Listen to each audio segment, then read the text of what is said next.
Hello everyone, welcome to another Codex review.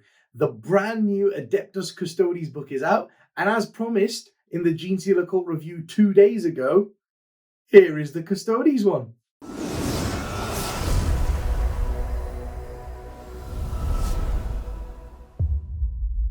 If you haven't already, guys, please hit that subscribe button, notifications bell in the corner over there so you know each time we release one of these videos. And if you enjoy the content and you would like more exclusive content, amazing discounts off our web store, or if you like what we do here at Glasshammer and you would just like to support the channel, then head over to our website, glasshammergaming.co.uk, and join the elite. Right, so the new codex is out. What are we going to talk about today? Well, basically what we're going to do is we're going to run through the codex page by page. We're going to go through the whole codex, but we're only going to talk about the main things. So, if there's an ability that comes up, then we'll talk about the abilities, that they get and things like that. You can't really shorten that down. But, pardon me, when we come to things like Warlord Traits, Relics, Shield Hosts, and those kind of things, we're only going to pick out the best ones, or the ones that I think at first glance are the best ones. And as always, if I miss any, please leave in the comment section below so all of us can learn and share together, and also so I can pinch some of your ideas that maybe I didn't think of. So let's get started. First of all, we're going to have a look at detachment abilities. So first up, we have the detachment abilities. Right, got my notepad here with all my notes on. So first of all, we have just Adeptus Custodes detachments are ones that only include models with the Adeptus Custodes keyword, excluding models with Anathema Psychana or Agent of the Imperium. Because the first thing to note is that Sisters of Silence are now in the Custodes book. They come kind of together. So taking Sisters, basically, Sisters of Silence in your Custodes detachment doesn't stop it from being an Adeptus Custodes detachment. So it won't stop you getting any of the buffs. Now, some important things here. Adeptus Custodes detachments gain the Emperor's Legion, the Host of Heroes, and the Watchers of the Throne abilities, which we'll come to in just a second. And also, Adeptus Custodes units in Adeptus Custodes detachments gain the Shield Host fighting style ability, which is quite cool. We'll come to that as well.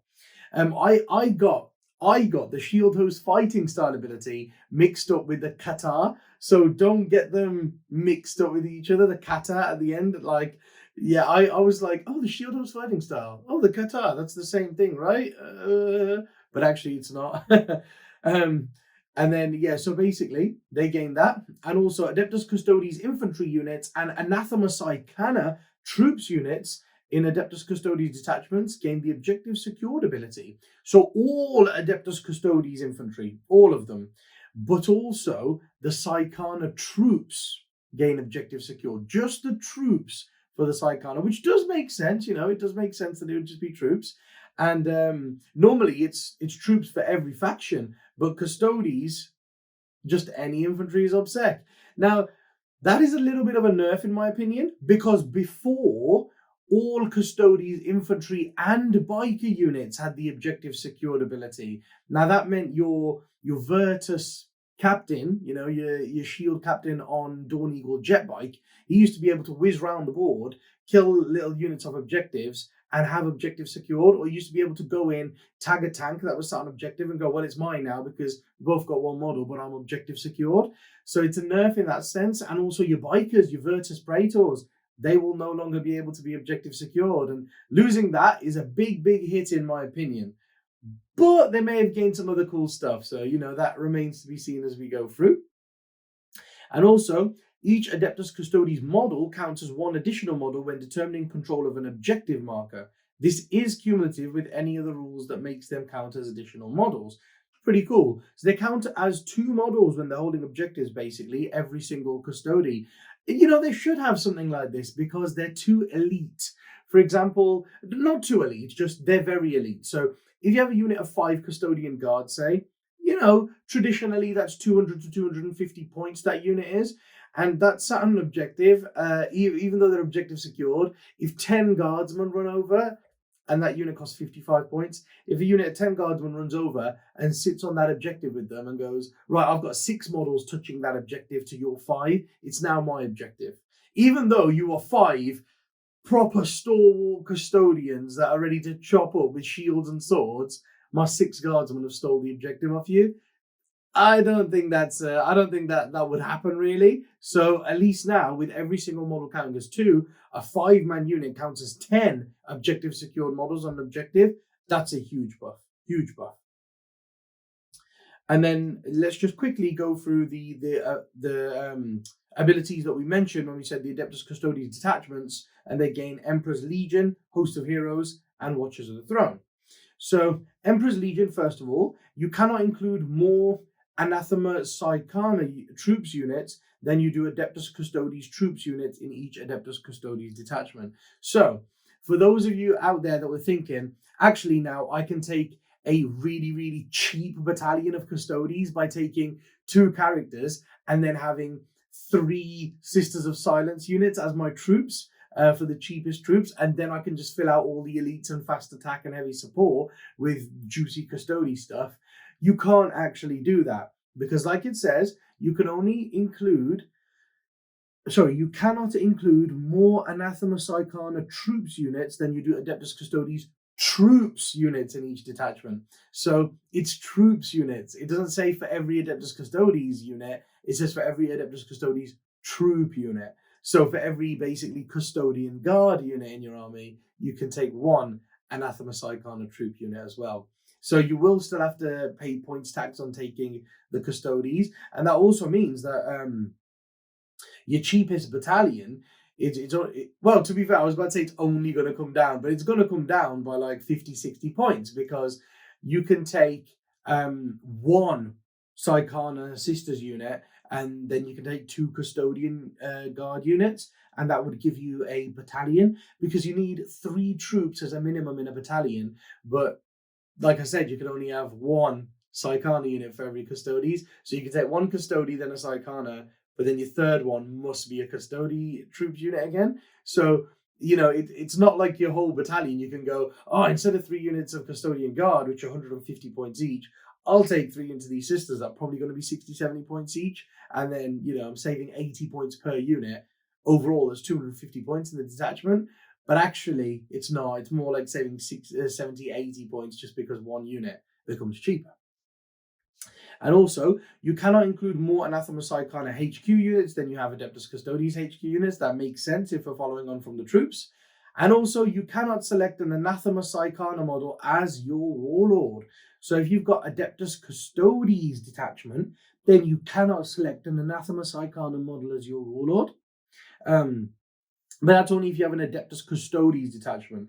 You can have Anathema Psychana detachments that only include models with the Anathema Psychana keyword, excluding the Valerian, Agent of the Imperium, or online keyword. So you can take Valerian in there, but everyone else has to be Anathema Psychana, and then troops units gain objective secured, and then you can, of course, take a Warlord that is an Anathema Psychana model.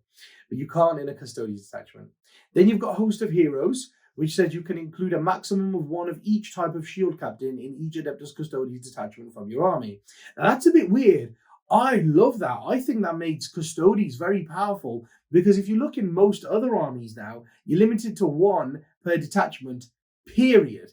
But here you can take 1 of each type of shield captain in each detachment. So you could take a Guardian shield captain, an Alarus shield captain, and a Virtus shield captain.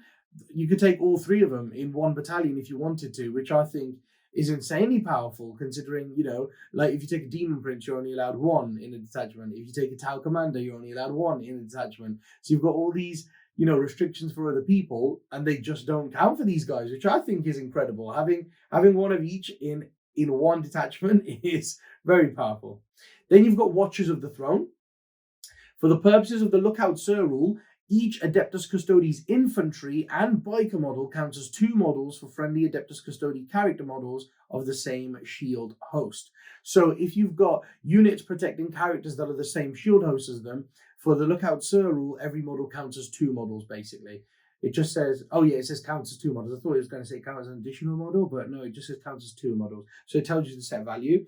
So they count as 2 models. Now, that's a small buff. Not a big buff, because you've got to remember, you've got to be within range of 3 models. If you want to look out, sir, you've got to be in range of a unit that contains 3 models or more to not be shot as a character. So basically what this is doing is instead of having 3 models there, you only need 2 there, because 1 still only counts as 2 models, so that's not enough. You need 2 models there, so it counts as 4 models, and then it's enough. So instead of needing 3 models to defend a character from ranged attacks, you need 2 models.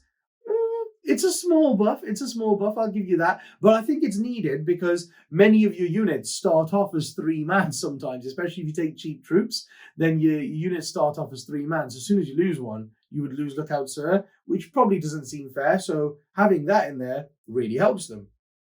And the final thing is shield host fighting styles. So each fighting style allows a martial kata once per battle. When you select one of those kata stances to be active for your army, you can use this ability, and if you do, that kata's other stance also becomes active for your army. That other kata stance does not count as being selected, though, as active for the kata stance, meaning you are not prevented from selecting it in the subsequent command phase. So you can activate a kata, activate both abilities of the kata, and then later on you can use the second one, even though it wasn't active, like selected as active basically for your army. And we're going to talk about kata a little bit later when we get to them. But basically, that's what the shield host fighting styles do. Every shield host has a specific martial kata that gets buffed by this, because you can choose both abilities instead of one. And also, all shield host units in a shield host detachment will gain a shield host fighting style, each of which includes 2 traits, which is pretty cool. But obviously, the fighting style depends on which shield host they're in. So now that we've covered the detachment abilities, let's have a look at the shield hosts and what they do. So there are 6 shield hosts, guys. We're just going to quickly run through them. The first one is the Emperor's Chosen, and their fighting style is the Magna Imperator. So trait number 1, each time a unit with this trait is selected to shoot or fight, you can reroll 1 hit roll or 1 wound roll when resolving the unit's attacks. Just 1 hit or wound, and it's for the whole unit. It's okay. Trait number 2, each time a model in a unit with this trait would lose a wound as a result of a mortal wound, roll 1d6, and a 4+ that wound is not lost. So you got a 4 up feel no pain against mortal wounds, basically.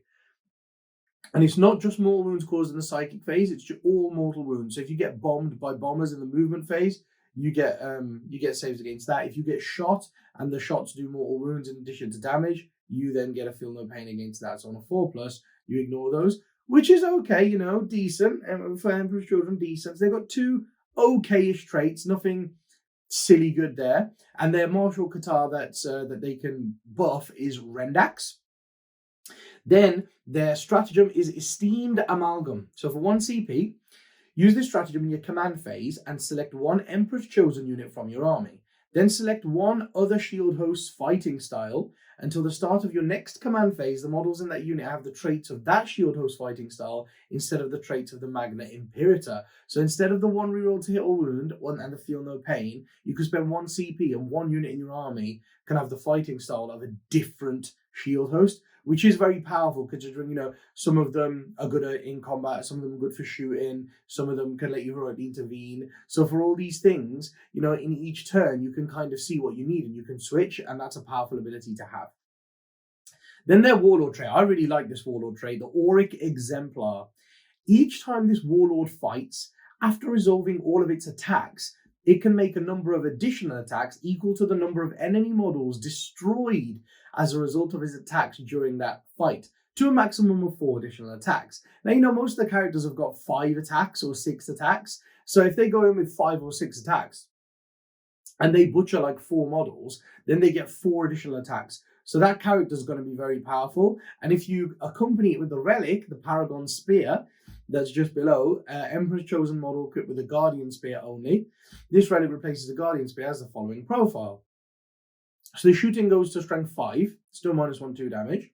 But then the Paragon Spear melee is strength 8, so strength +3. So strength 8, -5, and flat 2 damage. So a lot of 2 damage, 2 wound models that there are in the game right now, Intercessors, Lich Guard, Vanguard, all of these kind of models that are in the game, you can run up to those and just slice through them, man. You're wounding most of them on 2s. You're not giving most of them a save with the -5, only if they've got an invuln. And then you flat 2 damage and you're just rinsing them. And for each one you kill, you're going to get an additional attack up to a maximum of 4 if you combo that Warlord trait and relic together. So that's what Emperor's Chosen do. Then we've got the Shadow Keepers. Now, personally, I think the Shadow Keepers are the best ones. They've got a good shield host fighting style, they've got a great stratagem, and they've got a really good relic. The Warlord Trait's not great, so, but other than that, everything else they've got is very good. So I think Shadow Keepers are the best ones. Their fighting style, Wardens of the Dark Cells. So trait number 1, this is so powerful, I can't express. While an enemy unit is within engagement range of a unit with this trait, subtract 1 from the attack's characteristic of each model in that enemy unit. So while enemy units are fighting your units, they must subtract 1 from their attack's characteristic. That is insane. And it's of each model in that enemy unit that's within the engagement range of you. So literally everybody that's trying to hit you loses an attack. I think that's so powerful. The best one by far, best trait by far. And then their second trait, each time a model in a unit with this trait makes an attack against a character unit, you can reroll the wound roll. So they reroll wounds against characters, which is okay and situational, but they reduce the attacks characteristic of enemy units by 1 when they're within engagement range of you. And that is just so powerful. With the amount of combat units in the game right now, and Gene Stealer cults have just come out with Custodes and they're a combat army, it's quite special. I think that's a brilliant one. And then, you can combo it with that stratagem. You can combo that with the stratagem that they have, Grim Responsibility. 1 command point. Use this stratagem in any phase when a Shadow Keeper's unit from your army, excluding vehicle units. So you used to be able to do this on Dreadnoughts, and you can't anymore. So on a Shadow Keeper's unit, excluding vehicles, is selected as the target of an attack. Until the end of the phase, each time an attack is made against that unit, subtract 1 from the strength characteristic of that attack. So someone hits you with strength 5 weapons, and you go, well, this unit is actually going to get shot by a lot of strength 5 weapons this turn. What I'm going to do is I'm going to spend 1 CP, and now all of those strength 5 weapons count as strength 4 when targeting this unit, and now they're winning on 5s instead of winning on 4s, and that can make a massive difference to the survivability of a unit, get you some extra points because a unit on objective survived and things like that. And for 1 command point, I think it's very good. Unfortunate that you can't use it on Dreadnoughts anymore, but I think it probably was a little bit silly on Toughness 8 Dreadnoughts that you could get from the Forge World book. Then the Warlord Trait, Lock Warden. It's nothing really. Each time an attack made by this Warlord is allocated to a character unit, an invulnerable saving throw cannot be made against that attack. So it's very situational. You have to be hitting a character with your Warlord. Don't think that's worth it. But the relic, it's called Stasis Oubliette. That's a oubliette. Don't want to get. I'm not sure if I'm pronouncing it right, but yeah, Stasis Oubliette or Oubliette. Shadowkeeper's model only. At the start of the fight phase, select 1 enemy unit within engagement range of the bearer. The unit is not eligible to fight this phase until after all eligible units from your army have done so. So you can pick a unit in the fight phase that's within engagement range of him, and that unit fights last. Shadowkeepers are definitely the best. Then you've got the Dread Host. They've just been heavily nerfed. They're probably not even worth looking at anymore. They can re-roll charge rolls is about the best thing that they can do. Their AP is improved by 1 if they're within 9 inches of the enemy unit, but they don't tend to come down within 9, so all their guns are wasted because they deep strike in and then they make charges. So bit pointless. They've got rerollable charges, okay. But their stratagem, the Golden Light of the Moirades, used to let you charge 3d6, pick the 2 highest, which at least helped them get into combat. Now it doesn't do anything.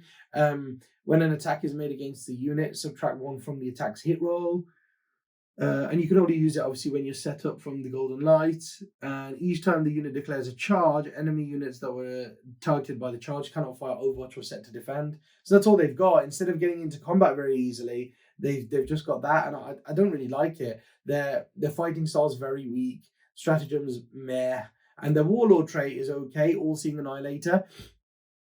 But it used to be an aura, and now it's select 1 unit. So that's been heavily nerfed as well. In your command phase, you can select the Warlord or a friendly Dread Host core unit, a core unit within 6 inches. And then every time they make a hit roll of a 6, they get 1 additional hit. Now, I like it. It's good having exploding 6s to hit, don't get me wrong. But it used to be an aura. It used to affect every single Custodes unit or Dread Host unit within 6 inches. Now it affects 1. Yeah, Dread Host, man. Don't look at Dread Host, guys. If you want a competitive army, Dread Host is not the way to go. Then next we've got Aquiline Shield. Again, so Aquiline Shield, They're okay. They're okay. They're not great, in my opinion, but their Warlord trait is brilliant. And then the Warlord trait is brilliant, and their fighting style is great as well. Just their stratagem and their relic is just a bit. So yeah, the fighting style and the Warlord trait. Let's talk about those because they're pretty good. Fighting style, part 1. Core units with this trait are eligible to perform heroic interventions as if they were characters. Massive. We know this from Space Wolves. If you can put your units on objectives and your opponent tries to steal them and you can jump out and bat them away, that's a massive ability to have. So that trait is just fantastic, being able to perform heroic interventions as if they were characters. Very good. Trait number 2. Each time an attack with an armor penetration characteristic of 1 is allocated to a model in this unit, of -1, sorry, that attack has an armor penetration characteristic of 0 instead. Now, when you've got 2 up saves and 1 up saves everywhere, -1 does make a big difference because weight of fire is a good way that people take these units down. So obviously you've got elite units. Anti-tank weapons, anti-elite weapons are good against you because they put you on your invulnerable and things like that. And the other way to get rid of you is by using massive AP -1 firepower if you've got a 2 up save, because they make you take 3 up saves, but they make you take loads of them. But here, this doesn't work because all your AP1 weapons become AP0, so they're very tough, and then they can really intervene as well. I think they both traits in their fighting style are very good. And then their Warlord trait, the Revered Companion, I really like this. I used to take this all the time before as well, and it's not changed. Each time an attack is allocated to this Warlord, halve the damage characteristic of that attack, rounding up. So he just halves damage. And now, guys, Shield Captains on bikes, I'm going to give you a little sneak peek. They have 9 wounds, man. Shield Captains on bikes have 9 wounds. So 9 wounds with a 4 up invulnerable save, a 2 up armor save, and halving all damage. That guy's going to live for a long time. So yeah, that's what Aquilon Shield do. And now moving on, we've got Solar Watch. Now the Solar Watch have got some great speed abilities. I hate the fact that Custodians are so slow because, you know, they're a very cool army, but they struggle sometimes playing the mission because they can't get to the places they need to quick enough, especially now that their bikers have lost objective secured. They needed something. And Solar Watch really helps. Their fighting style is the Talon Sortie. Trait number 1, add 1 to advance and charge rolls made for this unit. I think that's very good. +1 to advances, +1 to charges. And then their stratagem, the Eagle Strike, is 1 CP. Use this stratagem in any phase when an enemy warlord is destroyed by a Solar Watch unit from your army. So if you kill the enemy warlord, you could spend a CP. Until the end of the battle, each time a combat attrition test is taken for an enemy unit, subtract 1 from the combat attrition test. Fairly decent, not like anything super crazy, but it's decent. And then the Warlord trait, Sally Forth, fantastic. At the start of your charge phase, not your command phase, at the start of your charge phase, select 1 friendly Solar Watch infantry unit within 6 inches of this Warlord. Until the end of the phase, that unit is eligible to charge in a turn in which it advanced. So not only are you getting +1 to your advance and +1 to your charge, you're allowed to charge after advancing with this Warlord trait. So you can advance with +1, then declare a charge and charge with +1. So I think the speed options that you get from being Solar Watch are great. Like, I think normally you'd just be able to move and you're moving fairly slowly, but being able to get up the board a little bit quicker and then charging as well at the same time, I think that's great. And I definitely think Custodes needed something like that. So Solar Watch is one to watch out for, guys. Gives you the most maneuverability, in my opinion. And then the last one, you've got Emissaries Imperatus. This one, again, is not that great. At the start of the fight phase, if a unit with this trait is within engagement range, it can fight first. So it's basically giving you some free interrupts. Nothing to be sniffed at, but it's okay. They're just not that great. Their Warlord trait and their Relic is pretty meh as well. But their Stratagem's good. But I don't think you want to take them just for the stratagem. Maybe if you're taking like a captain, 1 unit of infantry and a biker unit, but then you're taking a lot of tax just to take a biker unit to be able to use the stratagem. Essentially what it lets you do is it lets you make a normal move at the start of the first battle round before the first turn begins, which is quite powerful. You know, you can, if you've got a biker unit, it can move 14 inches at the start of the first battle round, and then it can move another 14 inches and charge something. So, you have to stay 9 away with the first move, but staying 9 away, then moving another 14 is powerful. So for 2 CPs, you can get in there. If your unit contains 4 or more models, it costs 3 CP, but if it's less than 4 models, then it's only 2 CP. So a 3-man Viker unit for 2 CP moving before the game is fantastic, but that's literally only the only thing that Emissary Imperatus gets. So they are the shield hosts. They are what they give you. And then when we come to some units, we'll have a look at why those are so good. Right, let's have a look at the stratagems next.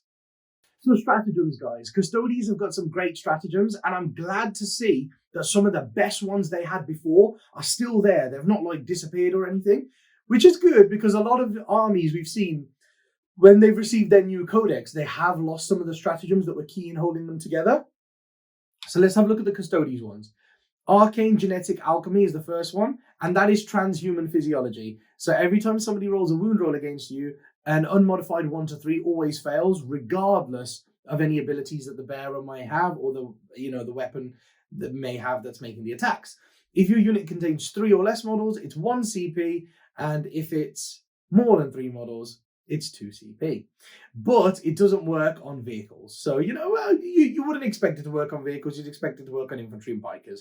So anybody hits you with strength 8 weapons or 9 weapons and stuff like that, you can spend 1 CP in a 3-man unit and they can only wound you on 4s. So that's great. Increases the survivability. Sweeping Advance for a CP.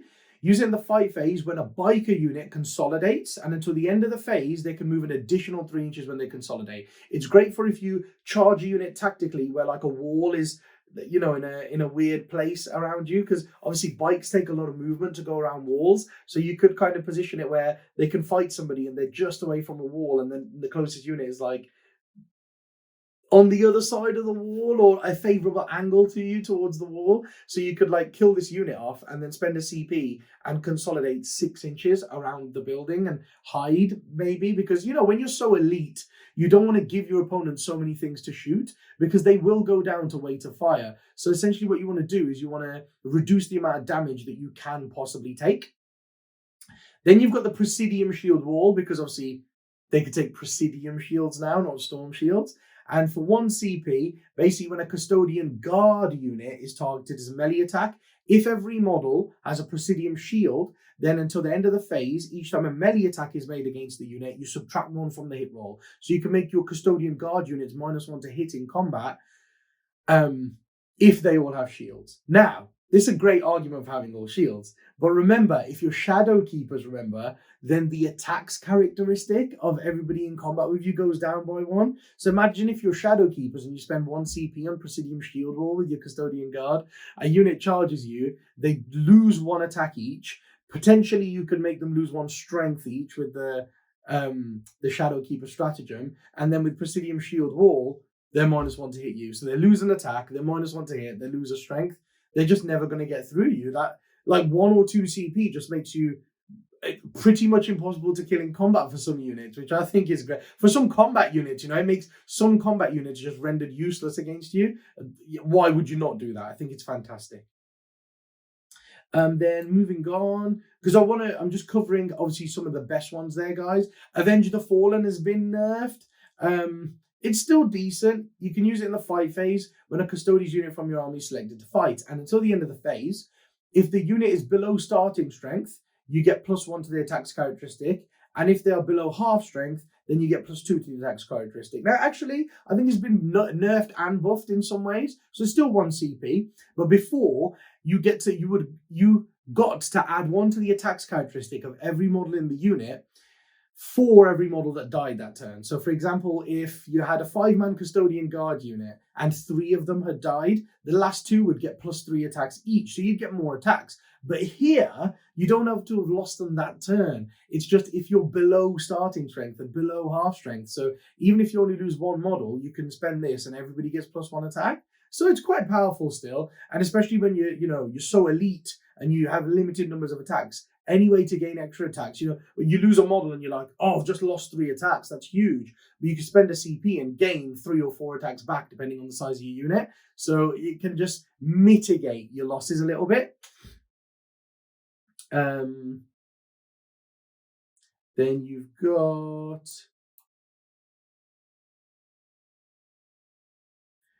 the Retribution of the Machine Spirit is great for 1 CP. Use a stratagem in your command phase and select one Adeptus Custodes Machine Spirit from your army, model from your army, until the start of your next command phase. You can count on top profile. That's always good to have, making yourself act on top profile. You've then got Indomitable Engines as well for 1 CP, and use this stratagem in any phase when an Adeptus Custodes vehicle or Anathema Psychana vehicle model from your army would lose a wound as a result of a mortal wound. And until the end of the phase, every time they do lose a wound as a result of mortal wound, you can roll a dice, and a 5+, that wound is not lost. So you get 5 feel no pain against mortal wounds for your, for your vehicles. You also have Open the Vaults, which gives you extra relics. You have the Emperor's Heroes, which can give you extra Warlord Traits. And basically, it's the same as everybody else's 1 CP. You can use it before the battle, select an Adeptus Custodes character model from your army, or an Anathema Psychana character model from your army, and determine a Warlord trait for them. And you can use this stratagem twice if you're playing Strike Force, which most of us do in competitive play. And then the second page of stratagems, you've got some good ones. You've got Eternal Penitent, which is great, 1 CP. Add one, you can use this stratagem before the battle when you're mustering your army. So you have to write it on your roster, especially for tournaments. Don't forget that, guys. Don't get confused between just at the start of the first battle round and before the battle. So this has to be done on your army list, but you can select one Adeptus Custodes Dreadnought unit from your army, and then you add one to the unit's attacks characteristic, and you can reroll charge rolls made for that unit. And if you could already reroll charge rolls, then you get +1 to charge. But basically, +1 attack and reroll charges for a Dreadnought for 1 CP. To be honest, on a turn where you were going to charge, you would probably spend a CP to be able to reroll your charge and have +1 attack. But this is for the entire game. You get reroll charges and +1 attack for the whole game. But you can only use your stratagem once, so you can only affect 1 Dreadnought with it, which makes sense because that's very, very powerful. You have also then got Fraternity of Heroes for a CP. Use this stratagem in the heroic intervention step of your opponent's charge phase, and select one Adeptus Custodes unit from your army. Just any Adeptus Custodes unit from your army. Until the end of the phase, that unit is eligible to perform a heroic intervention as if it were a character unit.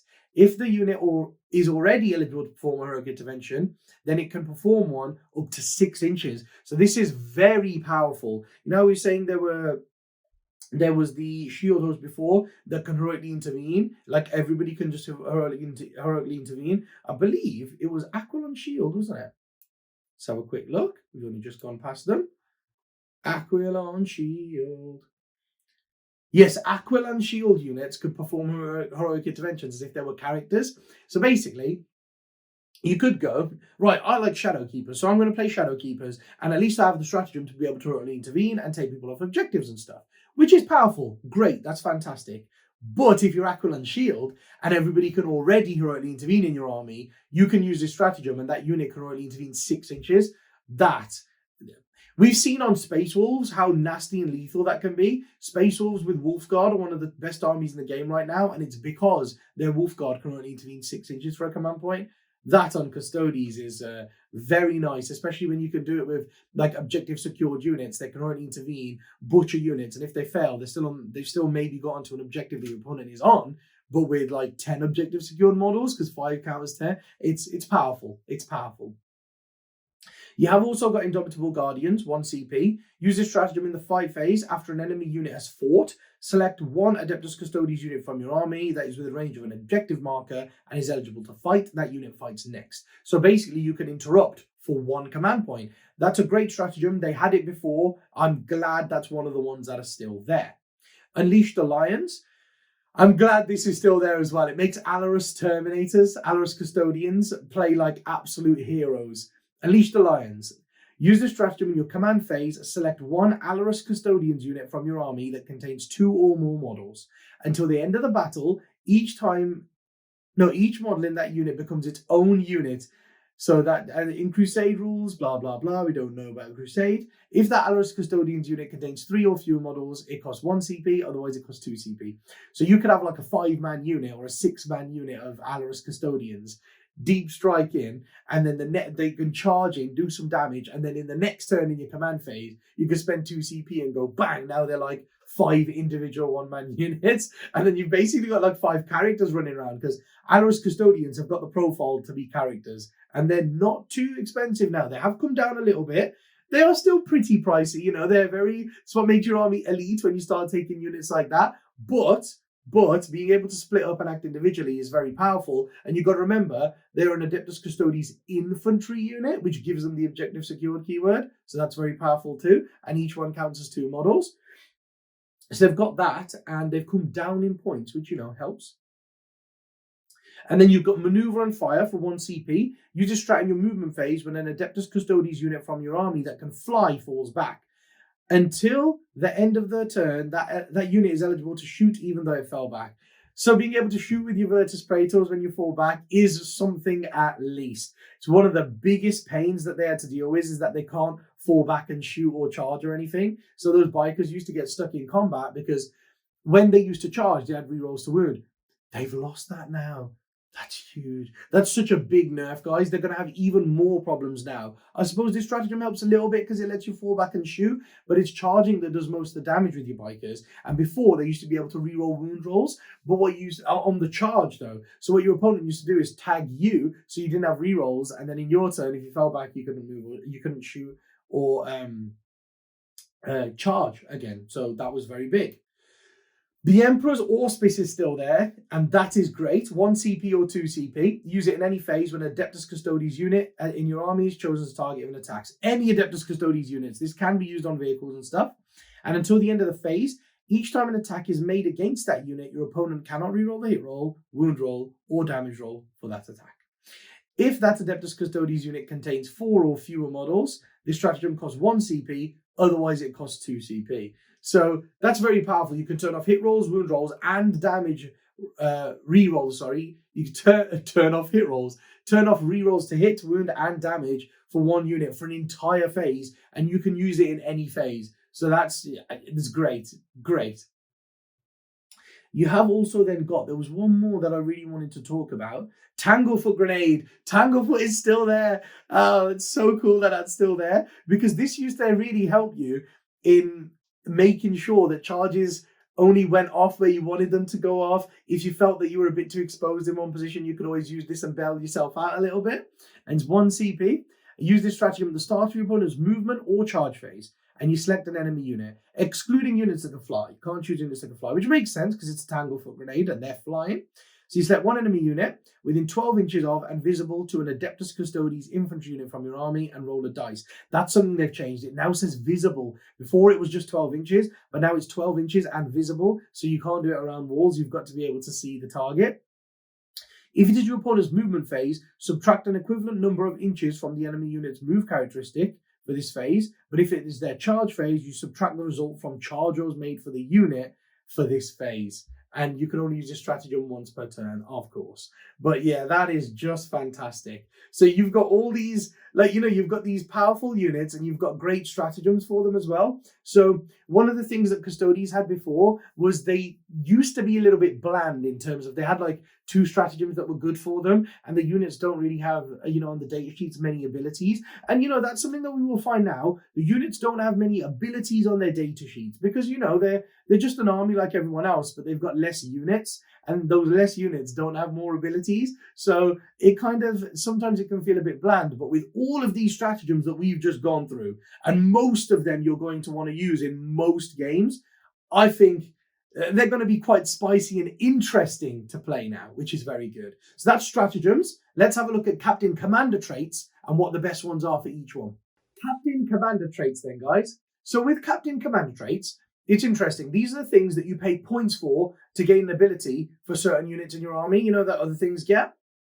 Other armies have got, like Jinxie Court, for example, they can upgrade units in their army for points. Now, Custodes, pardon me, sorry guys, Custodes get Captain Commander traits, so you can only use them on shield captains, but they have some good abilities that cost some points. And I'm glad that these are in here, because some of the things that you struggle with, these help with. So that's very nice because it adds some balance to your army. Now I'm just going to cover what I think is the best one from each.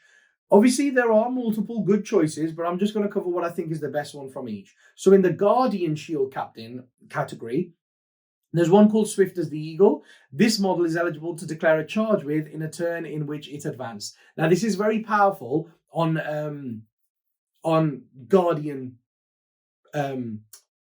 Guardian Shield captains, because if you were Solar Watch, the ones that can advance, and then that you can have the Warlord trait where after he's advanced, he can pick a core unit within 6 of him and they can charge, or he can pick himself. Well, now if he's got this, he doesn't have to pick himself. He can pick a unit, they can charge, and then he can charge. So you can have 2 units advancing and charging every turn. So I think that is a powerful ability to have, especially if he is Solar Watch. Then he's got +1 to advance rolls, +1 to charge rolls, and he's advancing and charging every turn. So that's very big. Now, Master of the Stances is powerful too, but I think you can manipulate your martial katars and stuff like that in other ways, especially with Trajan Valoris. And Trajan Valoris is like a must-take now, I think. So that's why I've gone with Swift as the Eagle in that category. Then you've got Alaris Shield Captain models. And for them, I think Defiance to the Last is the best one. If this model has less than its starting number of wounds, but more than half, add 1 to its attacks characteristic. If this model has half or less of its wounds remaining from its starting number, then you get +2 attacks. So on an Alaris Shield Captain, man, for 20 points, as soon as he's damaged, you get an extra attack for the rest of the game. And then if he's like almost dead, he gets +2 attack. So he's getting better as he's dying. So you can't really afford to leave him alone. You can't really go, I can go in there and I should be able to kill him. Because if you don't, he's going to hit you back with +2 attacks, and that's going to hurt. So I like him for that. He's going to put some fear in your opponent for coming at him. And then in the Virtus Shield Captain section, I've got Ceaseless Hunter. I think this is brilliant. So there's 2 different ones that are good. Fierce Conqueror is very good too with the +2 attacks. But I like Ceaseless Hunter because remember how I was saying bikers, they really struggle if you tag them because they're not able to fall back, shoot, charge. It really hampers their ability to actually make an impact in the game after that. And you're paying a lot of points for this captain. You don't want him to be sat there doing nothing. And Ceaseless Hunter, it says this model is eligible to declare a charge with in a turn in which it fell back. So you can make fallback moves and still charge in the same turn. Now, like we said, man, on these bikes that can't really do much, like, they get stuck if they're in combat, being able to fall back and still charge, especially when he can fly, so he can fall back over models like 14 inches and then still charge. That's going to make people's head go on a swivel, man. It's going to make your opponent watch their back. They can't just tag him in combat anymore. They've got to come up with different ways of tackling your shield captain now. So it's putting the pressure on your opponent, which is always good. And it's a 20-point upgrade. And, a biker, a shield captain, a Virtus shield captain is 170 points these days. So with Ceaseless Hunter, it's 190 points. I think it's worth it. Just adding 20 points onto a character you're paying 170 points for to give him some maneuverability is definitely worth it. So they are the best captain commander traits, in my opinion. Now let's have a look at Warlord traits and which ones are the best there. Next on the list was Adeptus Custodes Warlord traits. These aren't what I thought they were going to be. Some of them are just, I thought, like, with the stratagems, they're giving us options. So because our data sheets are not that exciting, some of them are fairly bland, you'll want to use things like stratagems, Warlord Traits, Relics to spice them up a bit. Now, you haven't been given very many options, so don't get me wrong, there are some good Warlord traits here, but I thought, with it being Custodes, like the stratagems where you've got loads, I thought you were going to have like 5 really good Warlord traits or 6 really good Warlord traits, and the choice was going to be tough. I mean, I suppose you do have the shield host specific Warlord traits, and some of them are very good, so that does give you a bit of a choice. But I thought some of these were going to be better, like Radiant Mantle, for example. Subtract 1 from hit rolls against his Warlord. Like what? So the 3 best ones, in my opinion, are number 1, Master of Martial Strategy. While this Warlord is on the battlefield, every time you spend a CP, roll a dice and the 5+ is refunded. When you're using so many CPs, that's incredible. But also, once per battle in your command phase, if units from your army are using the Martial Katar ability, before selecting a Katar stance for your army, you can change the order of your Martial Katars, like the primary, secondary, and tertiary ones. Note that this does not allow you to select Katar stances more than once. But for example, if you go with Katars, then you can only I'm very sorry about that, guys. I am an idiot. I don't know why that just went off like that. But yeah, sorry about that. Apologies, guys. But basically, you can change the order. Now, with Katars, they operate in a specific way where you can't, if you've got to pick a primary one, a secondary one, and a tertiary one.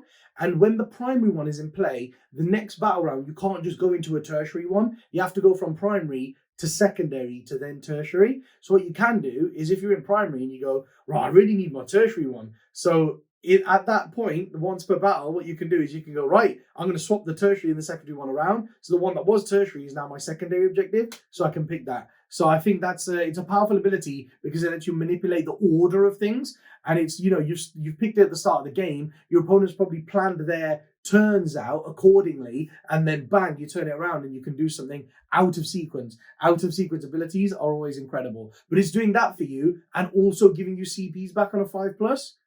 It's amazing Warlord trait. Then you've got Champion of the Imperium, and that is this Warlord can perform heroic interventions 6 inches, which is very good, and your Warlord can re-roll the hit roll every time he makes an attack.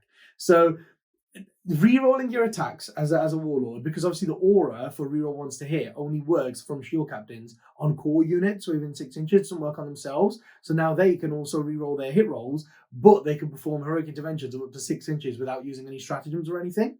And the best thing about it is Trajan Valoris gets both of those Warlord traits, Master of Martial Strategy and Champion of the Imperium. Now that's rare because normally when you take a character, when you take a named character, they don't normally have the best Warlord traits. They just have the most thematic ones.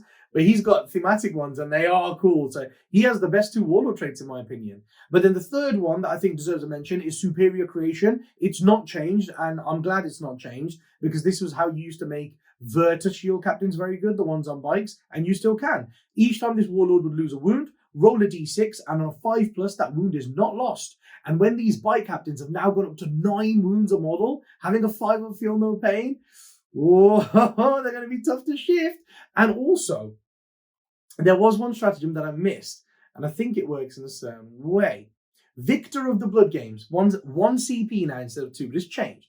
Use this stratagem before the battle after a Warlord trait is determined for an Adeptus Custodes character model from your army.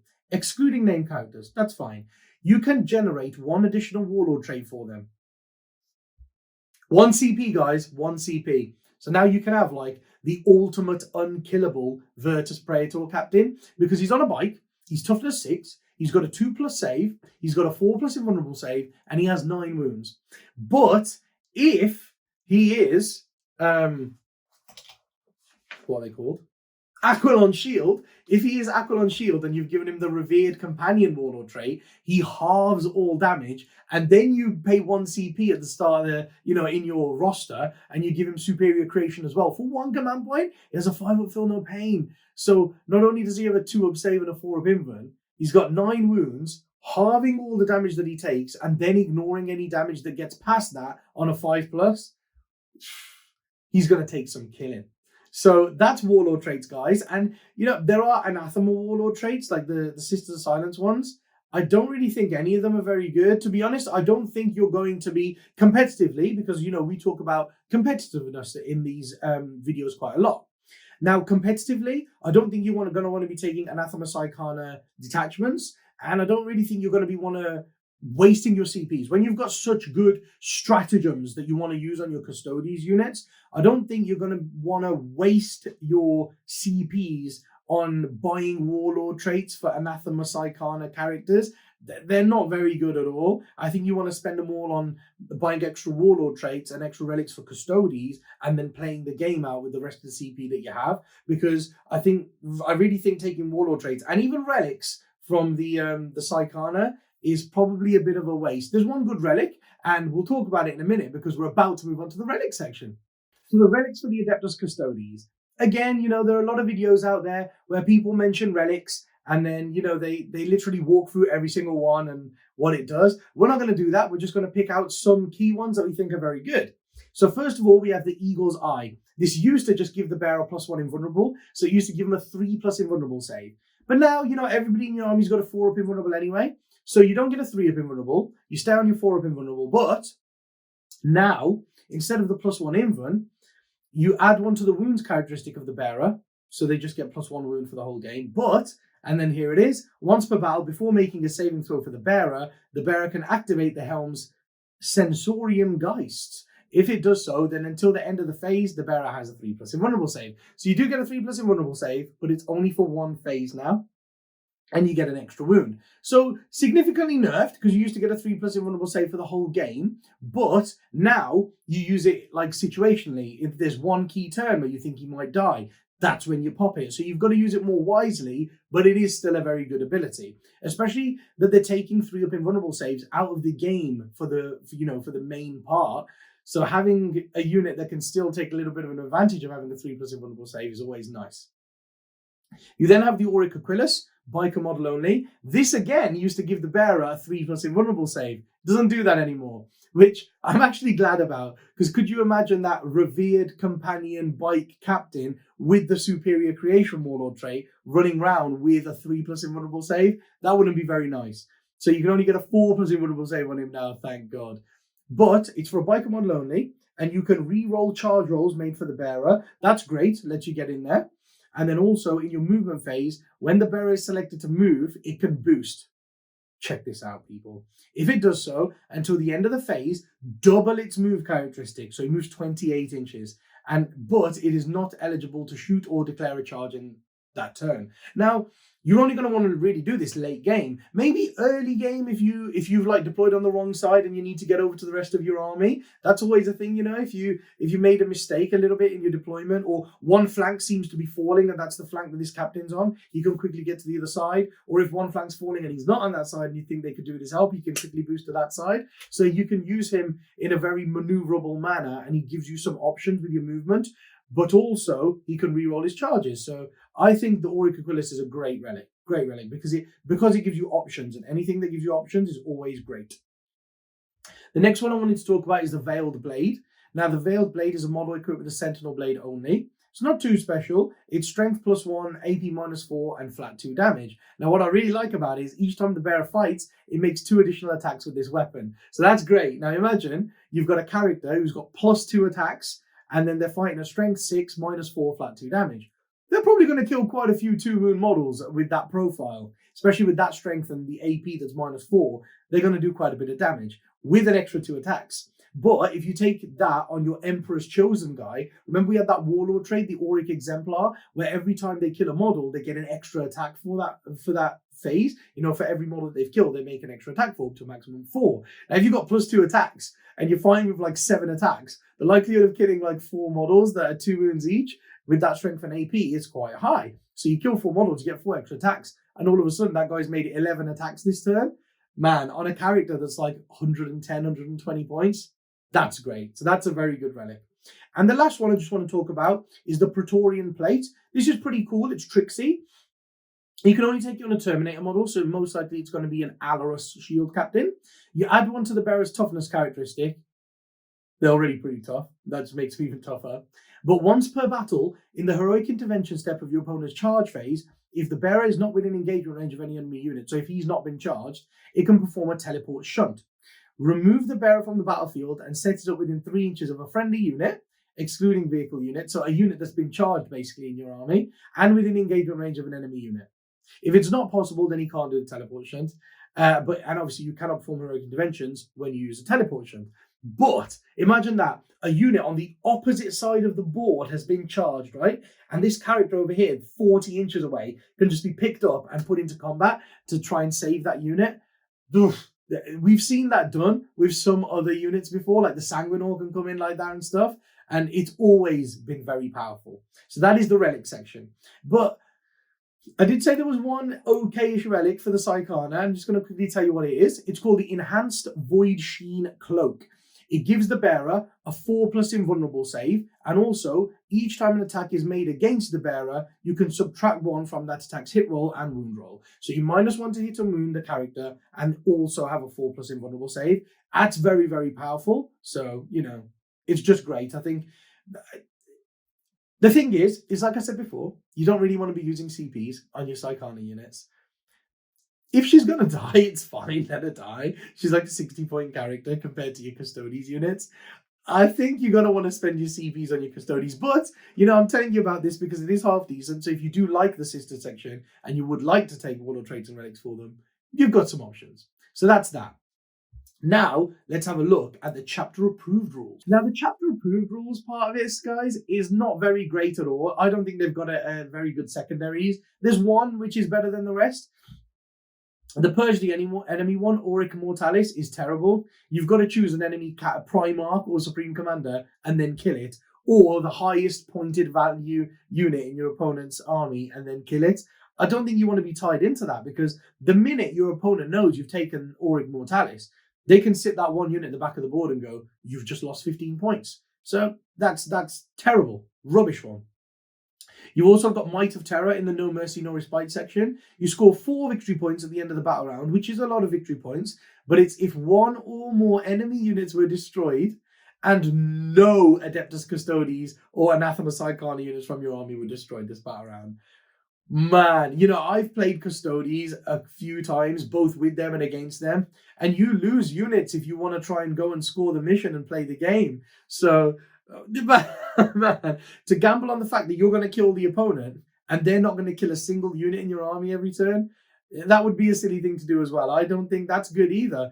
But they do have one which is okay, and that's in the Battlefield Supremacy role. Now, it's a shame that it's in Battlefield Supremacy, because that category was already fairly decent for you, because they've not really gained anything in the match play rules. But what it is, it's called Stand Vigil, and you score 3 victory points at the end of the battle round if you control more objective markers that are not within either player's deployment zone than your opponent does. So if you control more objectives in no man's land than your opponent does, then you get 3 points for the battle round. Now that's pretty good. It's pretty good, but it's at the end of the battle round. So if you go first, your opponent's got a chance to respond to that. So like I say, man, that one's okay, but none of them are particularly fantastic. They didn't gain any extra secondaries to help them out with the game. So that's going to be interesting to see what a lot of Custodes players come up with, like build-wise in their list, to be able to play the secondaries, especially now that in a couple of weeks the secondaries are changing, so there are no mission-specific ones. So there's no priority target, direct assault, things like that to help you out. You've got to be able to do 3 from the chapter approved book, because these ones are terrible, basically.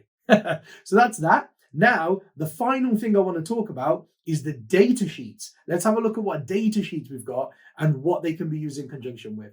So the last section here, guys, is the data sheets. So first of all, let's have a look at a couple of abilities that are going to be common to these data sheets. So basically, Aegis of the Emperor, that's basically an ability that we're going to see in the data sheet of quite a lot of units.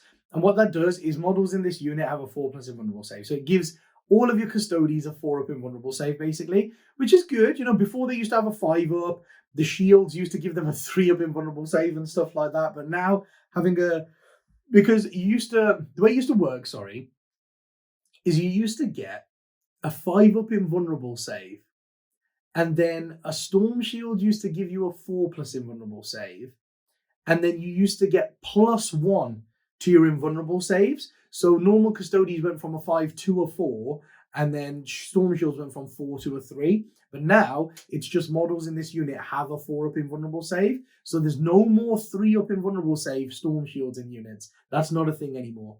But everyone's just got a flat 4+ invuln, which is very nice. And each time a model in this unit would lose a wound as a result of a mortal wound, roll a dice, and on a 6, that wound is not lost. So they've still got a 6 feeling of pain against mortal wounds. It's not the best defense against mortal wounds, especially when you're so elite. Especially when Grey Knights just get a 5+ feel no pain against mortal wounds. I feel like Custodes should have got a 5+ too. But hey, a 6+'s decent still.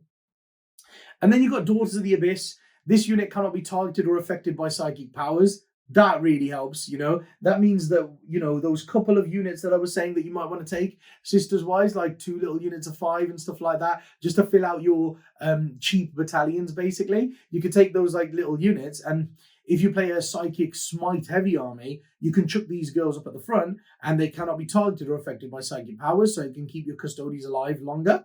And also, each time a psychic test is taken for a unit, subtract 1 from the total for each unit with this ability within 18 inches of that unit. So if there's an enemy psycho within range of 2 of your units, when they cast a power, they're -2 to cast, which is nice and powerful too. Each time an attack is made by a model in this unit that targets an enemy psycho or demon unit within 6 inches, add 1 to the attack's wound roll.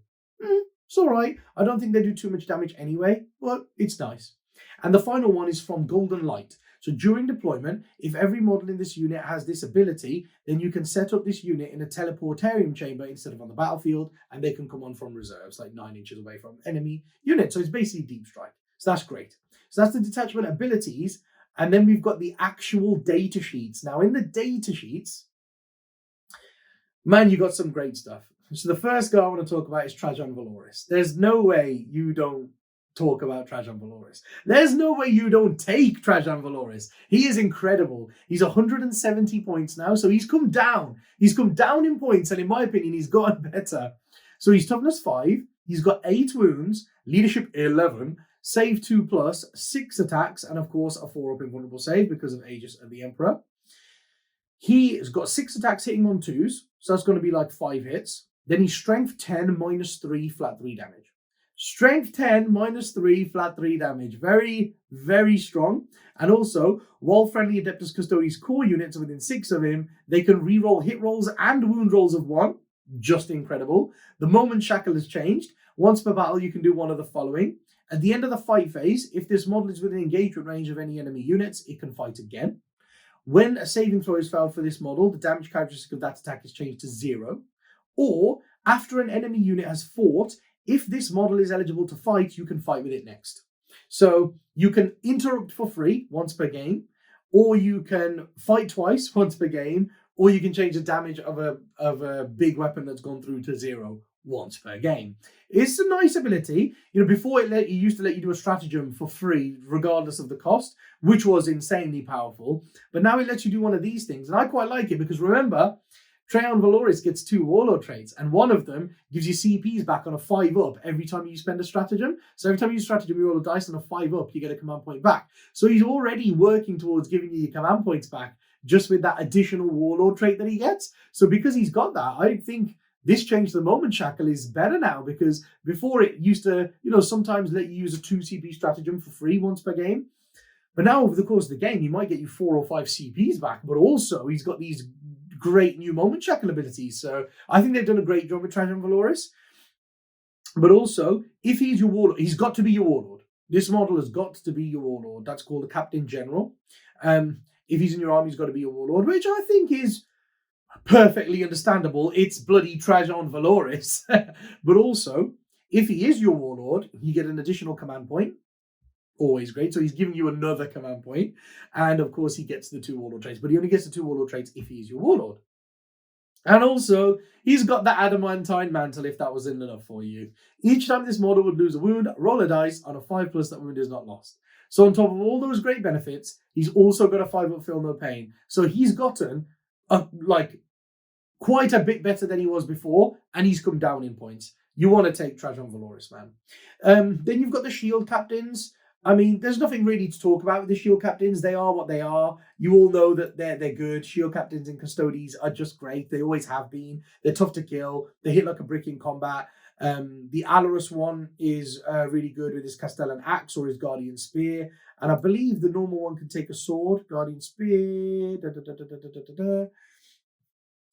This model's Guardian Spear can be replaced with a Sentinel Blade and a Presidium Shield. Yeah, so a normal Shield Captain has got 6 attacks, guys. And then remember I was saying there's that Relic Sword. So you give him the sword, then there was the Relic Sentinel Blade that give you +2 attacks. So he's got 8 attacks. And then if you take the Warlord trait for, I think it's the Emperor's Chosen. Yeah, if you take the Warlord trait for the Emperor's Chosen, then he gets the extra attacks for every model he kills with his normal attacks. So he's got 8 attacks, and if he kills 4 models, you get 4 more attacks, and he's made 12 attacks. So they're brilliant like that. The only big thing, though, is the Shield Captains on the Dawn Eagle jet bike, they used to, when they charged, get full rerolls to wound with their weapon in combat. They don't get that anymore. So that's why you want to take that Captain Commander trait where that guy can fall back and still charge, because without rerolls, man, it's quite hard. But salvo launchers are fantastic. They're strength 8 -4 still, and they're still 24-inch range, but they're D3 +3 damage. So no longer D6 damage, they're D3 +3 damage. A lot more reliable because that is now minimum 4 damage. And the Interceptor Lance, although it's lost its rerolls to wound in combat, it does give you +1 to wound if you charge. So instead of rerolls, you've got +1, a little bit weaker, but it's gained a strength. So it's strength 7 with +1 to wound, and then 2 damage. So quite a lot of the things it can wound in the game on 2s, and it can wound vehicles on 3s. So that does help. Before, you used to wound toughness 7 vehicles on 5s with rerolls. So it might actually be a bit better, because now you go in there, you're strength 7 with +1 to wound. So instead of 5s with rerolls, you're wounding on 3s. So it kind of levels out, but in subsequent turns, when you're not charging, you're going to get tied up. So you definitely want to take that Captain Commander trait. But basically, the shield captains are very, very good. The next unit to mention is that Blade Champion. The Blade Champion is fantastic. He's toughness 5 and he's got 7 wounds. And he's only 110 points, people. 110 points for a toughness 7, toughness 5, 7 wound, 3 up save, 4 up invuln unit. It's just fantastic. And he's got his swords that are great as well. They've got 3 different fighting styles. He's got a lot of options. He can kill hordes. He can kill big stuff. Because you can, choose to do different attacks. He's got the Hurricane for if you deal with mass, models coming at you. It's strength user, but it's still strength 5, that is, -1 and 1 damage. But each time an attack is made with this weapon, make 2 hit rolls instead of 1. So he's got 6 attacks. So you get 12 attacks if you're going into 1 wound infantry. Why would you not? It's fantastic. But you've got the Victus mode, which is strength 6, -4, flat 3 damage, and each time an attack is made with this weapon profile against a character unit, you can reroll the wound roll. So you get full rerolls to wound against characters, also very powerful. So yeah, he's great, man. He's very good. So a Blade Champion at 110 points, you probably do want to include him in your army.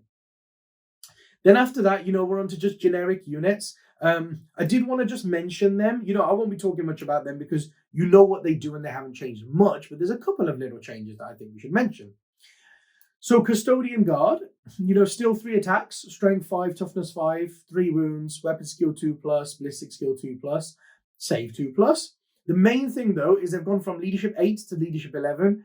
I think that's fantastic. I used to hate the fact that they were the same leadership as a Space Marine, just a generic Space Marine, and they're a Custodian Guard, for God's sake, and it was like, oh, I've lost 3 Custodies, now on a 6 another one's going to run away, and you're like, what? So now they're leadership 11, you have to kill 6 of them to make one run on a 6. So basically 5-man units are immune to morale, essentially. 5-man units will just pass their morale test.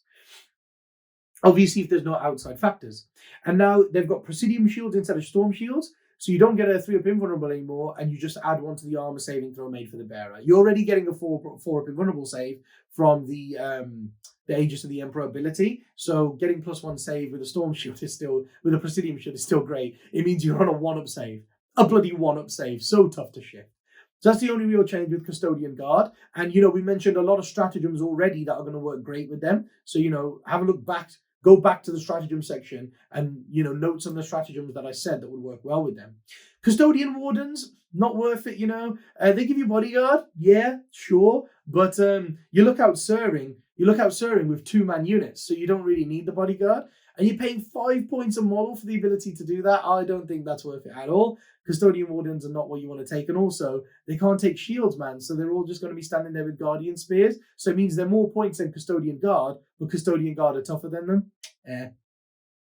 Alorus Custodians, large part, stayed exactly the same. Toughness 5, 4 wounds, 4 attacks now. I think that's gone up by 1. I think.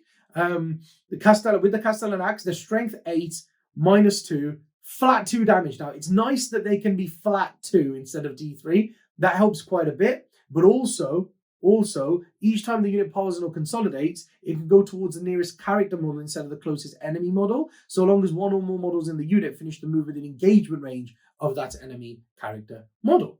But other than that, they really remain unchanged. It's just the stratagems, again, that we spoke about earlier. So you notice in here, there's not much variety in the actual data sheets or extra rules on the actual data sheets. It's the stratagems and Warlord Traits and Relics that are going to make them come into their element.